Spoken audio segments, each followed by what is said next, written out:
We got another one that says, Jake, with interoperability between, or she, he or she, I don't have names on here, with interoperability between chains, assets with SBI flowing between Sol and XRP do very little for Sol pricing, but can offer tremendous benefit for boosting XRP's price.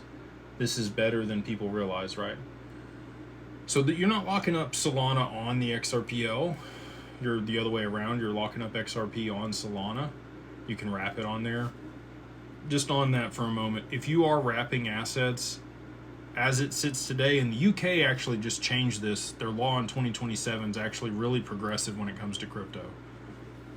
So as it sits today in the US, when you wrap an asset, that is a taxable event, which I think is stupid, but that's how it sits today. So if you have assets that are not at the same basis that you purchased them, you got some Bitcoin that you bought at 10,000, and you wrap it on Ethereum and get wrapped Bitcoin to participate in Aave or another, protocol, and it's $60,000 when you do it, you have $50,000 worth of taxes that are now due.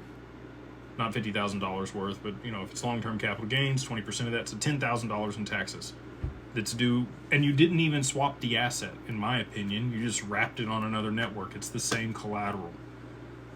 They're going to have to fix that. The UK has rolled out a provision in their legislation that goes live in 2027 for liquidity pools, where contributing to a liquidity pool is not a taxable event.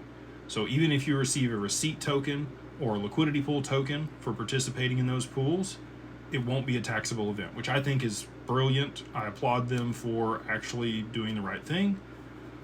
Distributions paid out of those pools would be taxable events, right? That's revenue, that's income that you didn't have before that makes sense that you'd be taxed on. But just exchanging the same collateral for a different version of that collateral in something else, or wrapping it on another network, I think is silly to have tax implications for. But again, with regulations how they sit, that is what exists today. So we have to operate around all of that. And we've done really good with our funds. We actually have a tax letter, and I've structured this in a way when you contribute the asset to the fund, which was effectively a liquidity pool, just not on chain. It's not a taxable event because we've structured it the right way. So we've put a lot of forethought into all of this. We're working with the regulators, we're working with auditors, we're working with tax compliance people in order to make sure that we're doing it the right way and our clients receive the benefit of that.